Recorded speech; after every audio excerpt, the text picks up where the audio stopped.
Hi, and welcome to Mrs. PM Reads. Yes, I'm cold. Even though the sun is shining, it's pretty chilly here. Oh, we are continuing in our story, Zoo, by James Patterson and Michael Ledwidge. We are in book 4, and we will begin in chapter 65. In the last video, Oz found a bunch of dogs exhibiting behaviors of pheromones, and that may take us somewhere.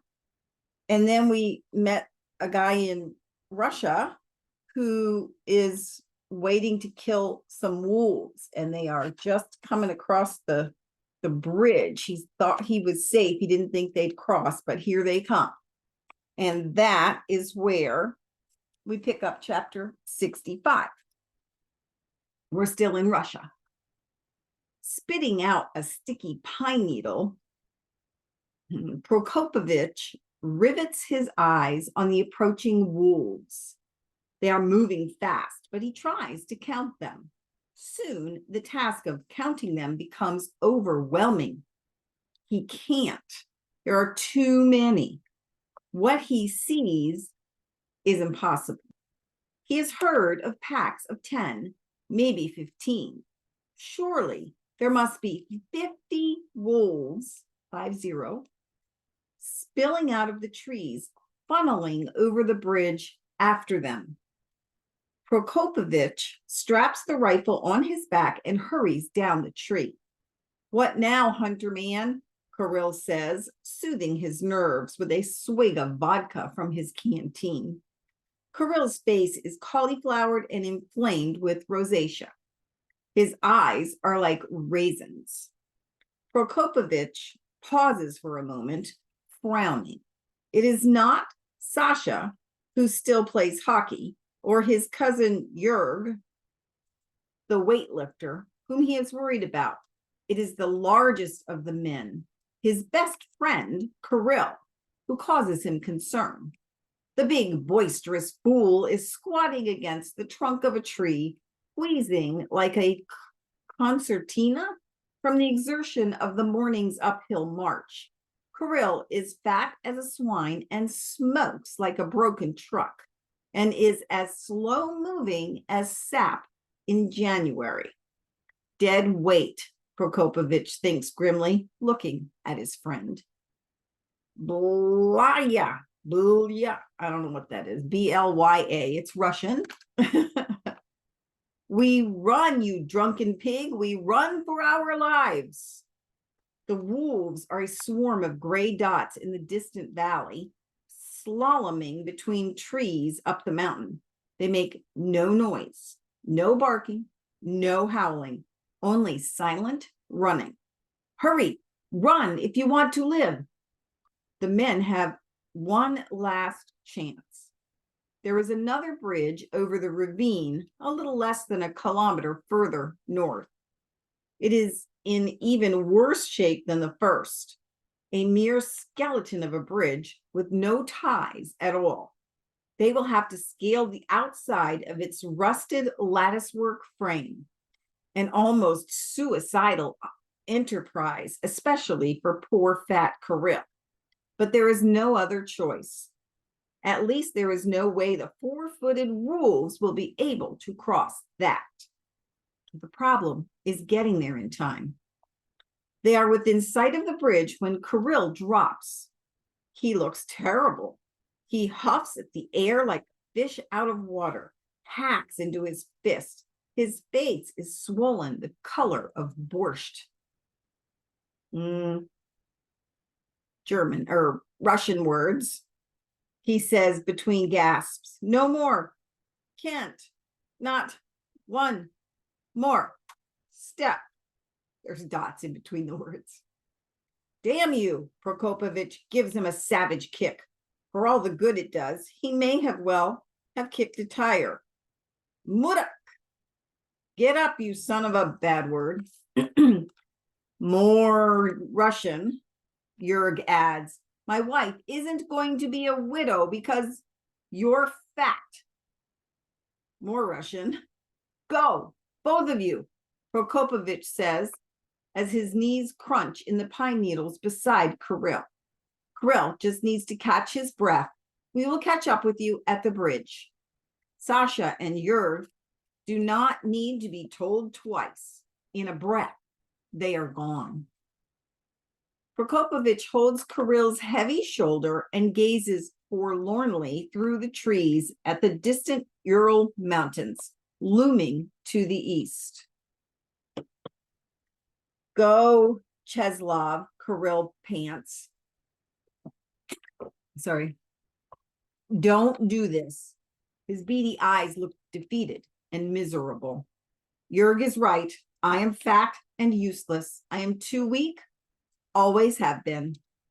Kirill is a clumsy, bumbling fool, laughed at by one and all. What redeems him, what has always made him Chaslov's best friend, is that Kirill himself is always the one who laughs the hardest. Prokopovich checks the ammo in his rifle as he sees the wolves beginning to race through the trees. I'm sorry, Kirill says, as the panting of the wolves becomes audible now. Kirill is weeping. His voice is cracked and whimpery. I always loved these hunts. You are my great friend, Chaslov. I never became a millionaire, but I am rich to have you for a friend. More Russian. Prokopovich hawks a dismissive dollop of spit in the pine needles. Shut up, you poof, and take up your gun. We are going to live. As the wolves approach, Prokopovich looks down the valley. It is crisply sunny at this elevation, but the plain beyond the bridge, where the village is located, is overcast, bathed in a dark purple-red glow as if lit by a black light. So this is where I die, Prokopovich thinks. Then the first wolf, a male with yellow eyes as the moon, steps into the clearing. It is a monster of a thing, 50 kilos at least. When he was a child on a hunt with his father, Cheslov saw a wolf smaller than the one now before him take down a bull elk. Too bad I am not a bull elk, Cheslov thinks. Stand up, you fool, he says to Kirill. Kirill heaves himself to his feet. Together, they stand back to back with their guns facing out. Prokopovich knows what to do with wolves. Stand your ground. You stay put, they respect you. You live.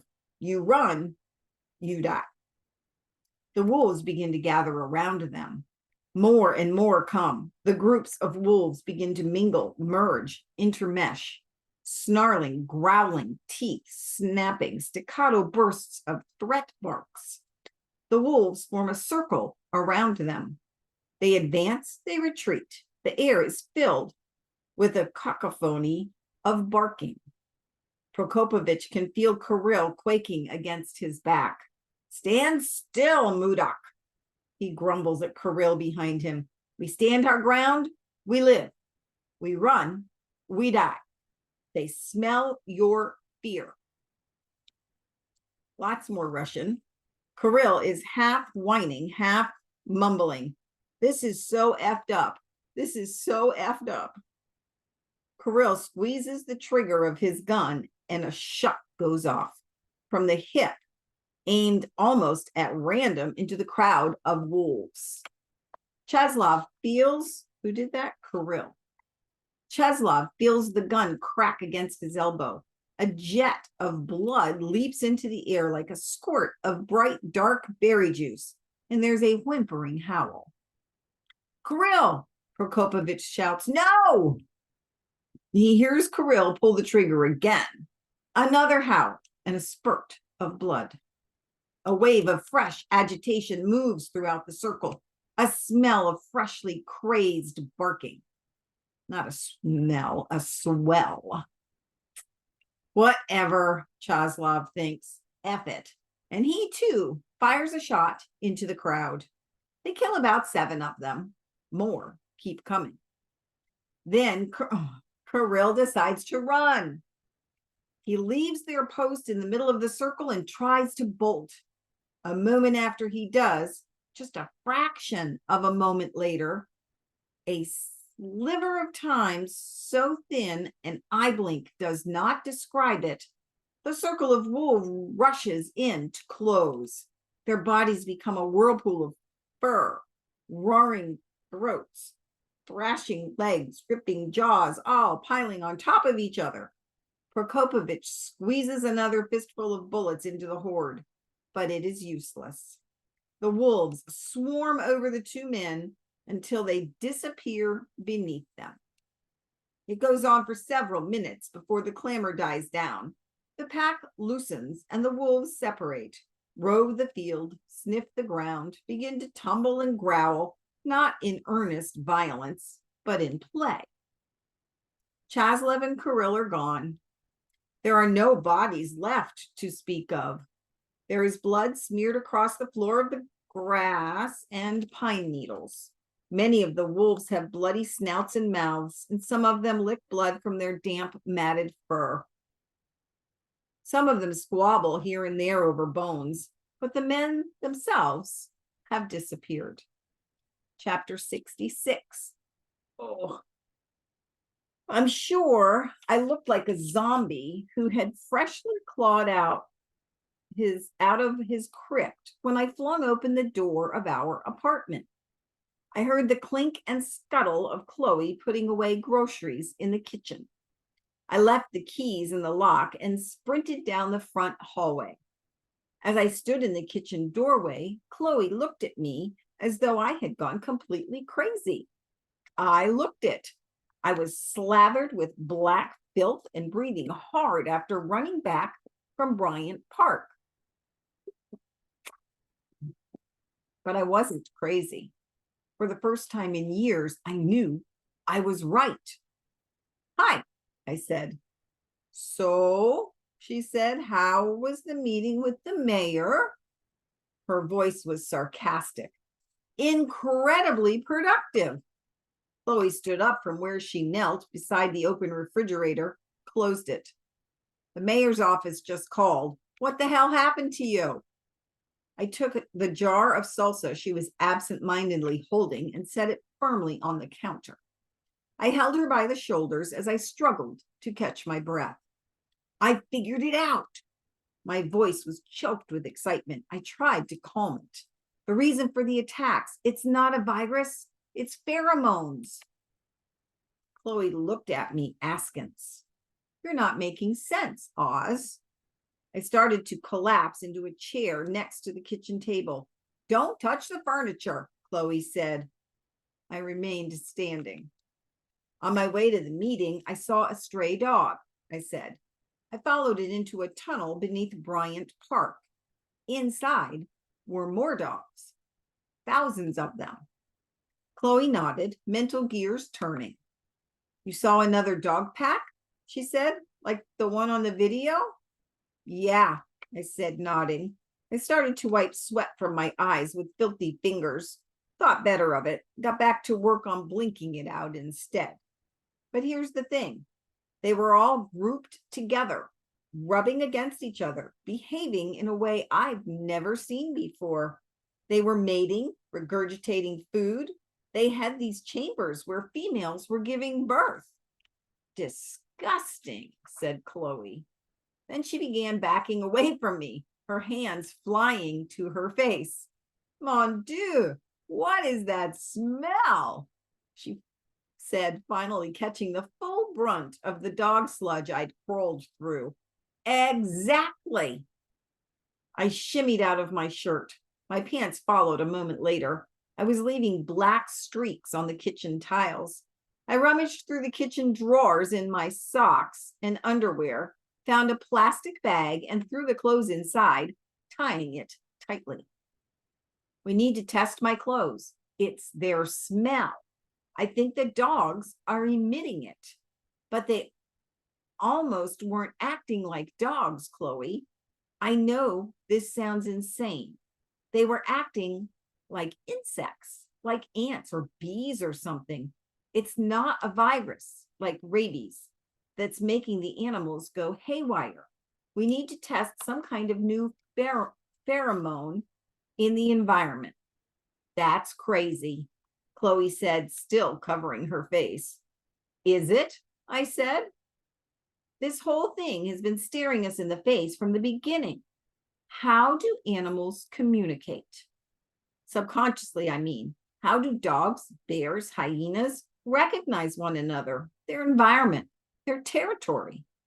Secreting and sniffing pheromones, Chloe said. Life at its most basic level is chemistry, I said. Right? Groups of molecular compounds reacting to other groups of molecular compounds.